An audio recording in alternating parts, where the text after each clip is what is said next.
Naniniwala ka ba sa mahika? Ako? Hindi ko alam kung maniniwala ba ako sa mahika o susugal na lang ba ako sa pananampalataya. Sa mundong puno ng puot at pagbabago, may tutulong pa kaya sa'yo? Umaga na sa ating duyan, huwag nang mawawala. Umaga na sa ating duyan, magmamahal o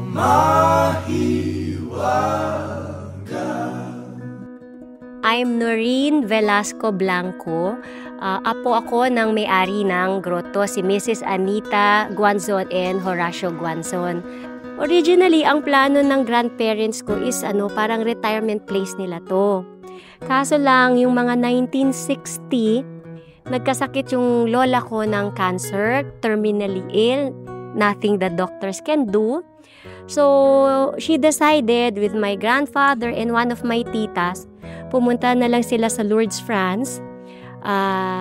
Nag-pilgrimage sila sa grotto ng Lourdes, France.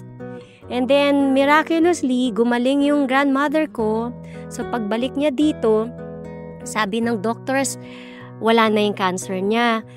So, she decided na instead of just using this land as like a vineyard for her, dinedicate niya yung place na to what it has become now, naging prayer grounds.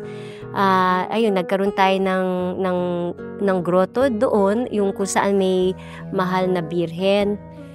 Yung simbahan sa harap, yung nakikita nyo, yung may rampa, in the 1980s, napanaginipan ng grandfather ko na tinatayo niya yan.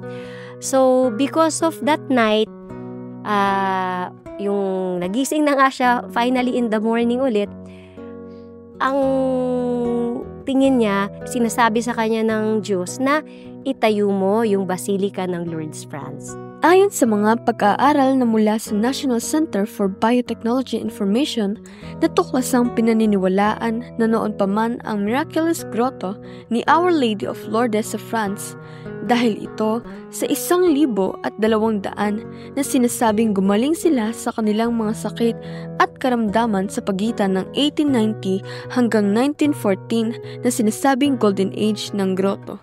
Kaya hindi nagdalawang isip ang mag-asawang Horacio at Anita Guanzon na dalhin sa Pilipinas ang replika ng mapaghimala at tagapagpagaling ng sakit ang malahimalang grotto ni Our Lady of Lourdes. Matapos gumaling si Ginang Anita Guanzon sa pagnanais rin nito na maipakilala sa mga Pilipino ang hiwagang dala ng Our Lady of Lourdes. Dahil nga sabi namin, may pangako kami na pagka nakarating dito, narito ang pag-asa namin gumaling yung mga karamdaman. Nung panahon, hanggang ngayon naman, siyempre kung kay Kristiyano talaga, narin yung paniniwala mo eh. Diba? Dahil sa Diyos ka tumatawag, ang lahat ng pagsubok, nalulutas niya. O, isa na yung pagsimba namin ngayon dito, pasasalamat namin dahil maraming blessing yung dumating sa buhay namin.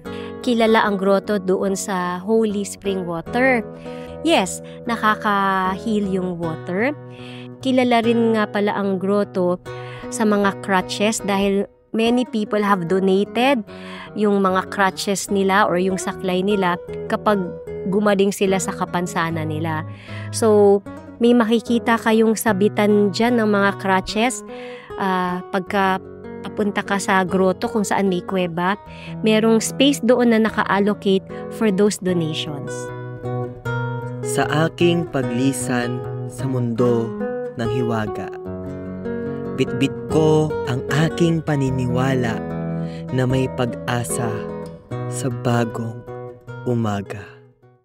Mahiwaga